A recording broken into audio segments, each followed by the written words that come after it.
नमस्कार, आपण पाहतात युके टीव्ही न्यूज. सचिनजी लोंढे जे आहेत हे मांगरुजी समाज तसेच राष्ट्रवादी पक्षाचे युवा अध्यक्ष आहेत, जिल्हा अध्यक्ष. तरी त्यांच्या खडतर परिश्रमातून त्यांनी इथपर्यंत जे आलेले आहेत त्याबद्दल तुमच्या कार्य असेल आणि बातचीत अशी करणार आहोत की काय सांगाल की आपला प्रवास कसा झाला, त्यानंतर आपली सुरुवात कशी झाली, त्याबद्दल काय सांगाल सचिनजी? नमस्कार, मी सचिन लोंढे, राष्ट्रवादी युवक काँग्रेस शरदचंद्र पवार साहेब पक्षाचा युवक जिल्हाध्यक्ष आहे आणि मांगरुडी समाजाचं नेतृत्व या मुंबई महाराष्ट्रामध्ये करत असतो. पण माझा मूळचा जन्म हा नाशिक जिल्ह्यातला आहे. वयाच्या 11व्या वर्षापासून कासडे साहेब की या समाजकारणाची राजकारणाची आवड, कारण की शिक्षणामध्ये मला जास्त काय त्याच्यात इंटरेस्ट नव्हता, पण शिक्षण नसून सुद्धा समाजकारणामध्ये राजकारणामध्ये PhD करण्याचं काम मी 25 वर्षात केलेलं आहे. अनेक आयुष्यामध्ये प्रसंग आले.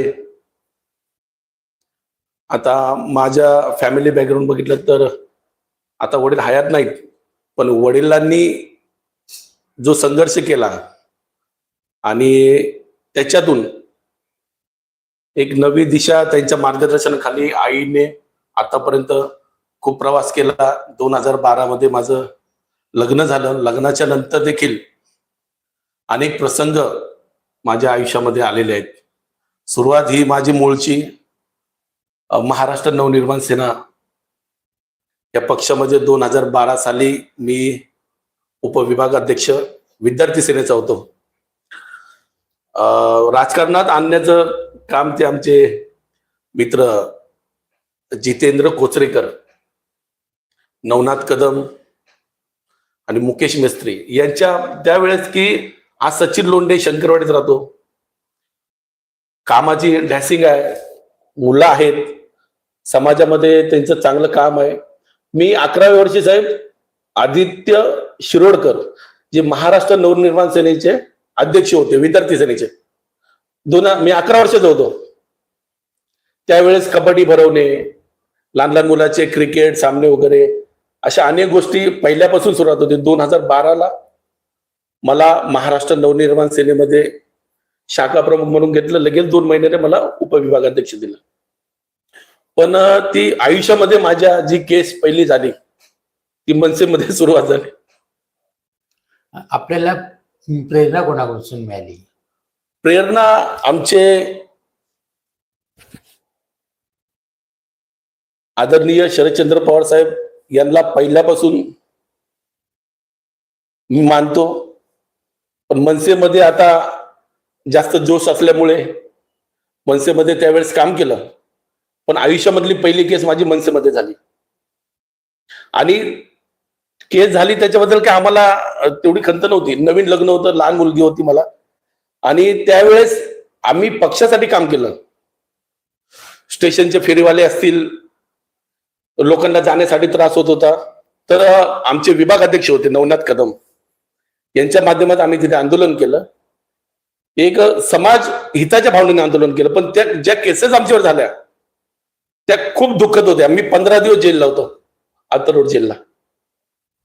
आणि आमचा कारण काय, आमच्यावर केसेस टाकले, डकेती, जमा करणे, तोडफोड करणे, मारामारी करणे, हा कोणत्याही प्रकार नव्हता.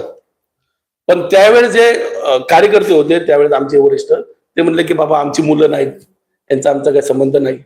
तर आम्हाला पोलिसांनी 15 दिवस जेलमध्ये ठेवलं. त्याच्यानंतर वाटलं की आपण पक्षासाठी काम करतो, लोकांसाठी काम करतोय, पण ज्या केसेस झाल्या त्याने माझी खूप बदनामी झाली की डकेती सारख्या, घरफोडी सारख्या केसेस झाल्या. 15 दिवस जेलमध्ये, लहान मुलगी, आई रडत होती, वडील रडत होते. तो प्रसंग म्हणजे माझ्या आयुष्यातला खूप कठीण प्रसंग होता.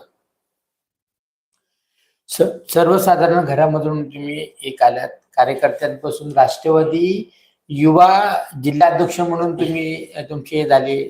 तो प्रवास कसा होता आणि त्याबद्दल काय सांगा? आता राष्ट्रवादी पक्षामध्ये 2014 साली आमचे मित्र संजीव राणे हे आमच्या मनसेच्या पक्षामध्ये होते.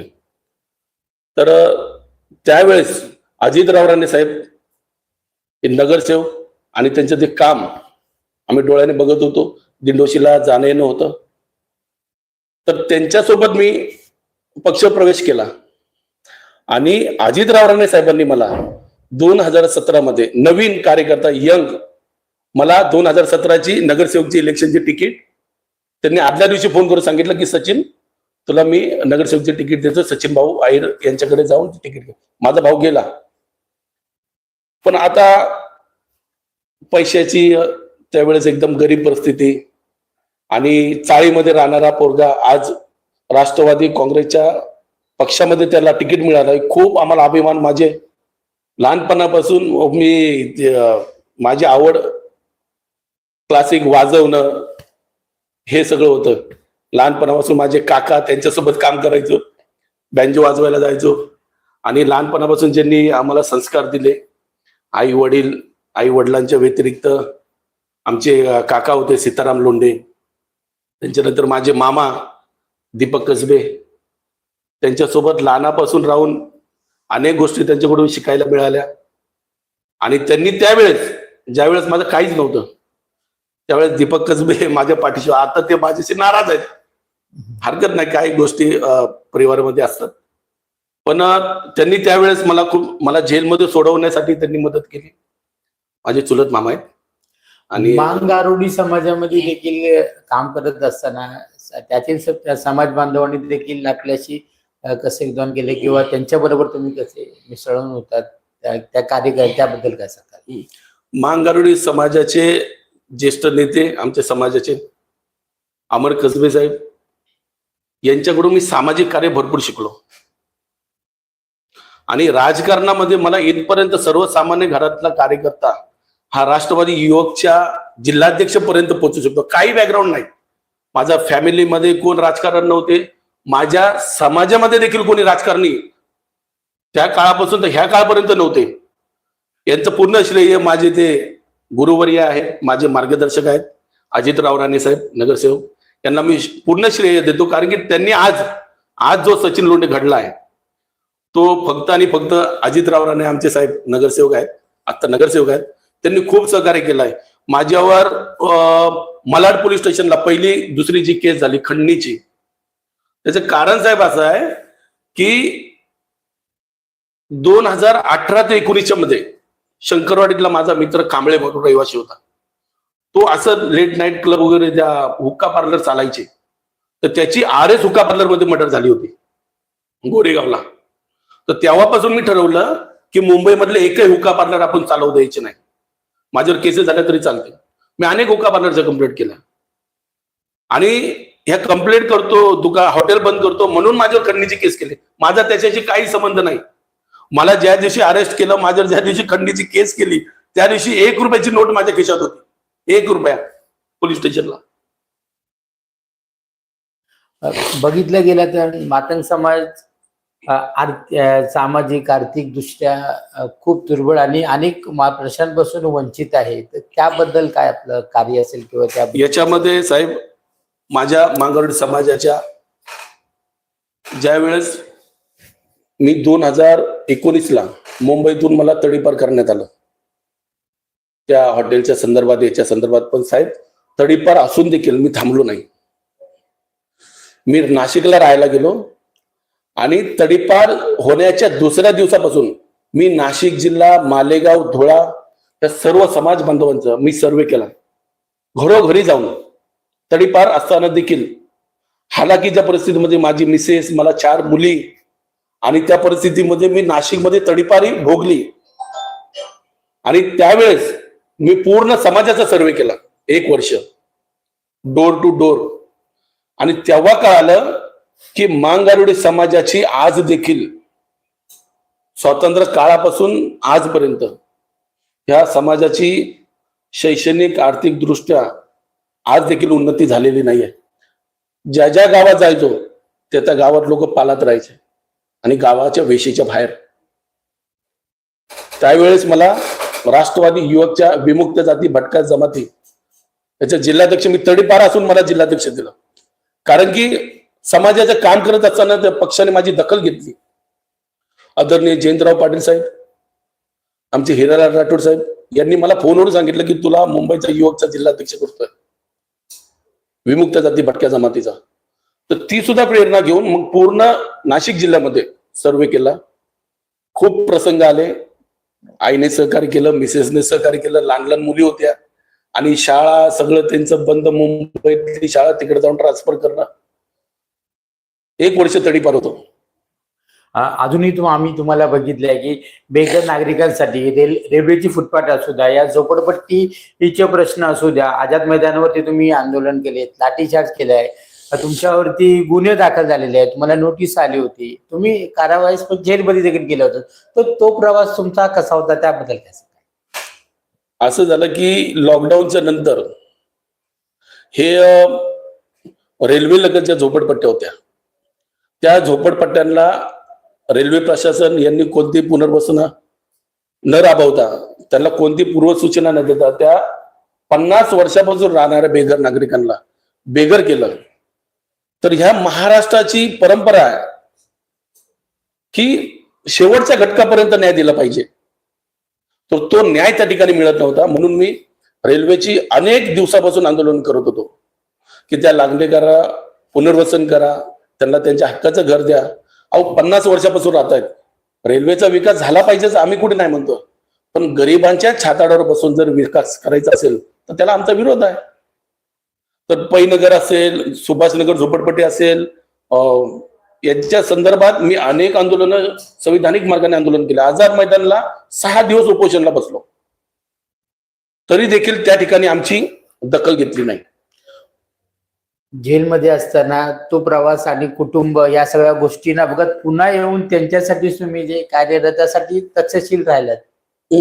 जेव्हा माझ्यावर जोगेश्वरी पोलीस स्टेशनला केस झाली, पोलिसांना माझी विनंती होती, मी आदल्या दिवशी देखील एक पोलीस अधिकारी त्यांना सांगितलं होतं की बघा, चालत जाणं मुंबईला हा माझा हेतू नाही, पण गेल्या वर्षभरापासून ती लोक फुटपाथला राहत आहेत, त्यांना बेघर केलं आहे, त्यांच्या पाण्याचे, लाईटचे खूप नुकसान झालेलं आहे, त्याला तुम्ही काहीतरी भरपाई दिली पाहिजे. याच्यासाठी मी जोगेश्वरी ते मंत्रालय पदयात्रा काढली होती. आणि त्याचा की तुम्ही पदयात्रा काढू शकत नाही, तुम्हाला परमिशन नाही, मग आम्ही जायचो कुठे? रात्रभर पोलीस माझ्या घरी, घरातला त्रास की कुठे गेलाय, त्याला बोलवा, त्याला आंदोलन करू देणार नाही, हे करू देणार नाही. मी त्याला हात जोडून विनंती केली की साहेब, आंदोलन करायला दिलं नाही हरकत नाही, तुम्ही बोलचाल त्या पद्धतीने. त्यांनी त्यावेळेस आम्हाला सांगायला पाहिजे, तुम्ही काळजी करू नका, आम्ही तुमचं लिटिगेशन घेऊन जातो मुख्यमंत्र्यांकडे, तिथे काहीतरी मार्ग काढतो. पण परिस्थिती अशी झाली की मला पूर्ण हात पाय पकडून पोलीस गाडीत नेलं, महिलांना लाठीचार्ज झाला. आणि त्याच्यानंतर कोणीतरी तो कार्यकर्ता माझ्यासोबत नव्हता आणि आपणही कोणाला सांगितलं नव्हतं की या सगळ्या गोष्टी केल्या पाहिजे. ती दगडफेक झाली आणि त्याच्यामध्ये काही पोलीस बांधव, आमच्या महिला, आम्ही देखील त्या ठिकाणी दुखापत झाली. तो हेतू आमचा नव्हता, पण झालेली घटना याचा मी तीव्र शब्दात निषेध केला की दगडफेक नव्हती व्हायला पाहिजे होती. पण आता त्या अशिक्षित काही लोक दारू पिले होते की माझ्या आईला मारलं, माझ्या भावाला मारलं, उचलून घेऊन गेले.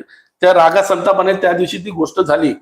पण त्यावेळेस कासारे साहेब 21 दिवस जेलमध्ये होतो. 21 दिवस.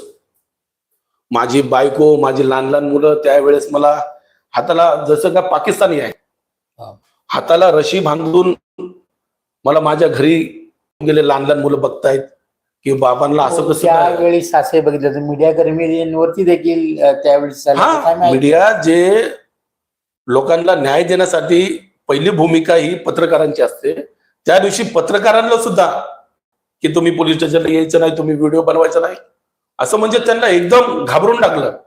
त्यांच्यावर केसेस करायच्या पण धमक्या दिल्या. त्या घटनेतून खूप मानसिक त्रास झाला. 21 दिवस जेलमध्ये गेलो.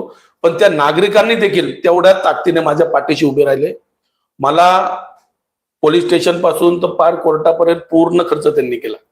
मला जेलमधून देखील त्या नागरिकांनी सोडवलं, कारण की त्यांना माहित आहे की निस्वार्थ आणि आमच्यासाठी लढणारा नेता हा सचिन लोंढे आहे, म्हणून ते माझ्या पाठीशी उभे राहिले आणि त्यांनी मला जामीन करून सोडवलं. सचिनजी, राजकारण समाजकारणाकडे बघण्याचा आपला दृष्टिकोन काय आहे?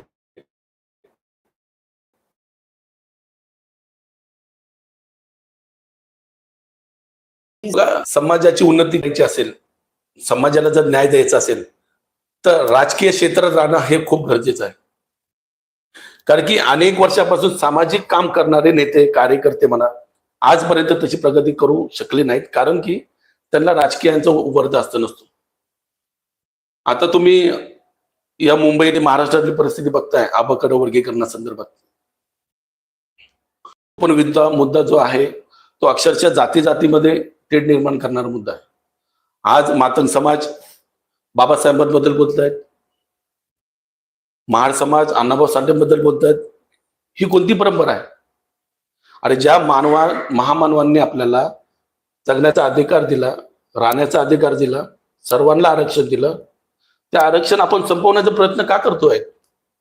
आज समाजामध्ये आपण तेढ निर्माण का करतोय? अरे आरक्षण कोणाला पाहिजे? सर्वांनाच पाहिजे ना. मग ते आरक्षण मिळवण्यासाठी आपल्याला काहीतरी करावं लागेल, शिक्षण घ्यावं लागेल.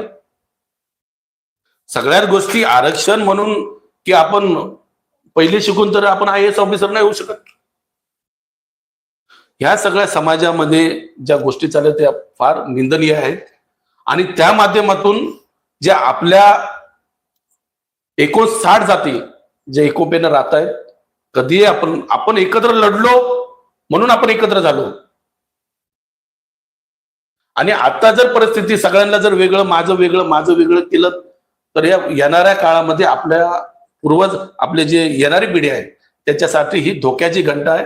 हे सर्व समाज बांधवांनी 59 जाती आहेत त्यांनी समजलं पाहिजे. आरक्षण सगळ्याला मिळालं पाहिजे. अबकड वर्गीकरण करण्याची काय गरज आहे? शिका, संघटित व्हा, संघर्ष करा. शिका, त्याच्या आरक्षणाचा लाभ का नाही भेटणार? आज बौद्ध समाज शिक्षणाच्या जोरावर वरती आलेला आहे. त्यांना नाव ठेवून चालणार नाही. सचिनजी, आपण युवकांची आयडॉल राहिलात, आयडॉल म्हणून बघितले जातात. तर युवकांनी राजकारणामध्ये समाजकार्य करताना कुठल्या मूल्यावर सहभागी होऊन कार्य केलं पाहिजे आणि तुम्ही त्यांना काय संदेश द्याल? माझं युवकांना, सर्वांना, माझ्या समाजातील देखील आणि सर्व युवकांना माझी विनंती आहे की राजकारण सगळे राहिलं पाहिजेत, राजकारणात आलं पाहिजे, पण शिक्षण पण तेवढंच महत्वाचं आहे. आणि आपण काय विचार घेतले पाहिजे हे देखील युवकांना समजलं पाहिजे. आज देशाची काय परिस्थिती आहे? आज युवक कॉलेजला कमी, रस्त्यावर जास्त उतरत आहेत. व्यसनाच्या देखील जास्त, व्यसनाच्या आहारी गेलेले आहेत. अनेक प्रकार ह्या मुंबईमध्ये, महाराष्ट्रामध्ये आपण बघतोय. लेट नाईट क्लबच्या संदर्भात आम्ही अनेक आवाज उठवले होते. युवकांनी काय घेतलं पाहिजे हे युवकांनी ठरवायला पाहिजे. की आज आपण रस्त्यावर उतरून लढाई करून केसेस घेऊन आपल्या शिक्षणाचं त्या ठिकाणी वाटोळ केलं पाहिजे का? आपलं शिक्षण घेऊन पुढे गेलं पाहिजे, कॉलेजला गेलं पाहिजे. आज त्या सगळ्या गोष्टी सोडून धर्मामध्ये जे युवक अडकलेले आहेत, आज ते आपण अभिजित दिपकेचं आंदोलन बघतोय जंतर मंतरला. काय मागणी आहे त्यांची? अहो, जे शिक्षण मंत्री आहेत त्यांच्या निष्काळजीपणामुळे जे नीट पेपर फुटी झाली आणि त्याच्यामध्ये 21 युवकांचा मृत्यू गेला, आत्महत्या केल्या. मग त्यांना नैतिक अधिकार आहे का ते खुर्चीवर आणण्याचा? पुढील येणाऱ्या 5 वर्षामध्ये सामाजिक, त्याच्यानंतर राजकीय दृष्ट्या आपले काही ध्येय उद्दिष्ट अशी आहेत का जे आपण हे करणार आहात, लोकांच्या समोर जाणार आहेत ते घेऊन? राजकीय दृष्ट्या कसं आहे साहेब, आता ही जे राजकारणाची जी पद्धत आहे ही येणाऱ्या काळामध्ये ही लोकशाही टिकेल असं वाटत नाही. संविधानावर हल्ले चालू आहेत आणि कायद्याचं तर पालनच होतं. आज महाराष्ट्रामध्ये बघताय, कोण चाकू मारतोय, कोण मर्डर करतोय, कोण लहान मुलींना उचलून नेतोय. काय महाराष्ट्राची परिस्थिती आहे या? आणि येणाऱ्या काळामध्ये बदल हा 100% झाला पाहिजे, नाहीतर ही लोकशाही 100% मिटणार आहे. बदल म्हणजे काय बदल झाला पाहिजे असं तुम्हाला? माझं एवढंच म्हणणं आहे की संविधानाला मारणारा वर्ग या महाराष्ट्रात ताकदीने उभा राहायला पाहिजे. कारण की दर दिवशी संविधानावर हल्ले होत चाललेत. आणि मी बोलू जो कायदा, मी बोलेल तेच, ही हिटलरशाही ह्या त्याची जी सुरुवात झालेली आहे ती कुठेतरी थांबली पाहिजे. आणि याच्यासाठी युवक खूप अनेक युवक शिक्षित बेरोजगार आहेत. याला कारण काय? अनेकांच्या नोकऱ्या गेल्यात, अनेक कंपन्या बंद पडल्यात, अनेक शासकीय कंपन्या विकल्या जात आहेत. इन्फ्रास्ट्रक्चरच्या नावाखाली विकास कामासाठी जो खर्च होतो आहे ते विकास काम तिथे होत नाहीये. कर्जाचा डोंगर पूर्ण देशावर होत चाललेला आहे. याला कुठेतरी थांबलं पाहिजे असं आमचं युवकांना सर्वांना विनंती आहे की आपण सत्याच्या बाजूने आणि खरं बोललात त्यावेळेस तुम्हाला वाटेल की मनाने आपण काहीतरी लोकांसाठी काम करतोय.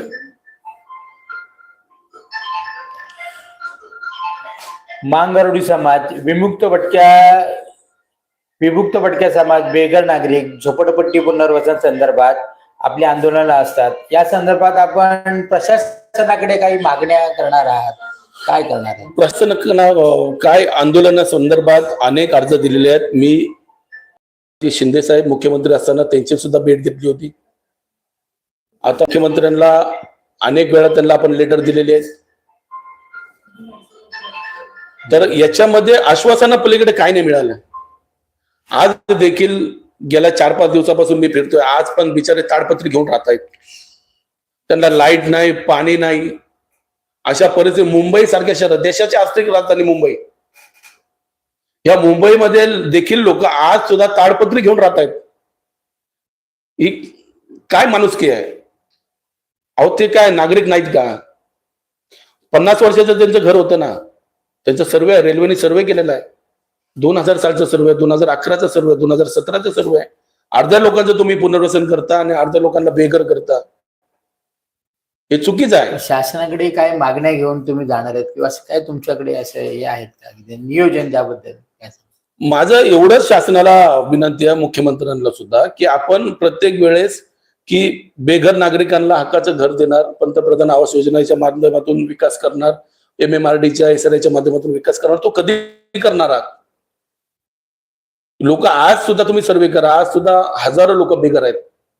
त्यांची घरं तोडली आहेत, त्यांना भाडं मिळत नाही, त्यांना घरं मिळत नाही. याच्याकडे काहीतरी लक्ष दिलं पाहिजे. तर रेल्वेवाले नागरिकच आहेत हो. आज पण बिचारे त्यांच्या खाण्यापिण्याचे एवढे वांदे झालेत की मुलं शाळेत जातात, त्यांना शाळेचे पुस्तकं ठेवण्यासाठी सुद्धा जागा नाही. अशी परिस्थिती मुंबई सारख्या शहरामध्ये आहे.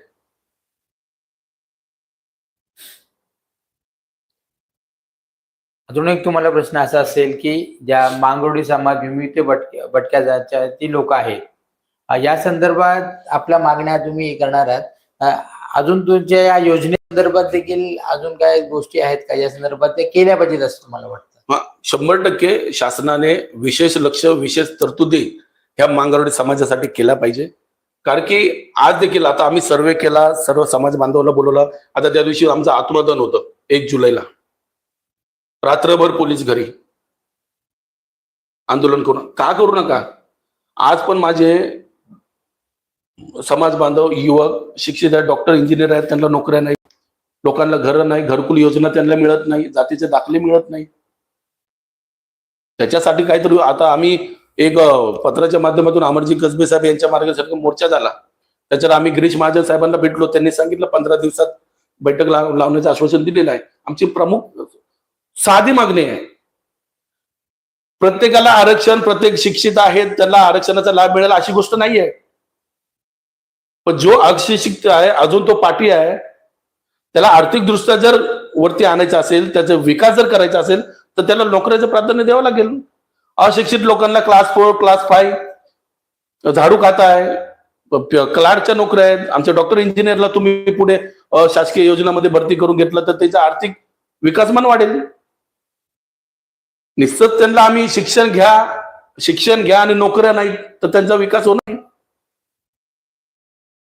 आज पण पालामध्ये राहत आहेत. आर्थिक दृष्ट्या एक त्यांच्यासाठी काहीतरी उपाययोजना राबवल्या पाहिजेत. ते खरोखर त्या शासनाच्या योजनेपासून वंचित आहेत. ते आम्ही प्रत्येक वेळेस सर्वे करून पूर्ण दिलेला आहे. गायकवाड साहेब आमचे जे समाजाचे ज्येष्ठ नेते आहेत, ऑल ओव्हर इंडियाचा त्यांच्याकडे इतिहास आहे आणि ऑल ओव्हर इंडियाची त्यांनी मोबाईल डायरी बनवलेली आहे पाहिजे. आणि ज्या ठिकाणी अन्याय आहे त्या ठिकाणी लाथ मारलीच पाहिजे. भावनिक होऊन चालणार नाही, धर्मामध्ये अडकून राहणं चालणार नाही. आपल्याला संघर्ष करावा लागेल आणि खऱ्याच्या पाठीशी उभं राहावं लागेल. एवढीच माझी युवकांना विनंती आहे की शिका, संघटित व्हा, संघर्ष करा आणि खऱ्याच्या पाठी उभं राहा. एवढीच युवकांना माझी विनंती आहे. सचिनजी नमस्कार. सचिन लोंढे जे मांगगरुडी समाजाचे युवा नेते आहेत, तसेच राष्ट्रवादी पक्ष शरदचंद्रजी पवार या पक्षाचे युवाचे जिल्हाध्यक्ष आहेत, यांनी आमची बातचीत केली आणि यांच्या सामाजिक, राजकीय आणि उल्लेखनीय कार्याच्या कारकिर्दीच्या प्रवासाला आमच्या हार्दिक शुभेच्छा. धन्यवाद. धन्यवाद.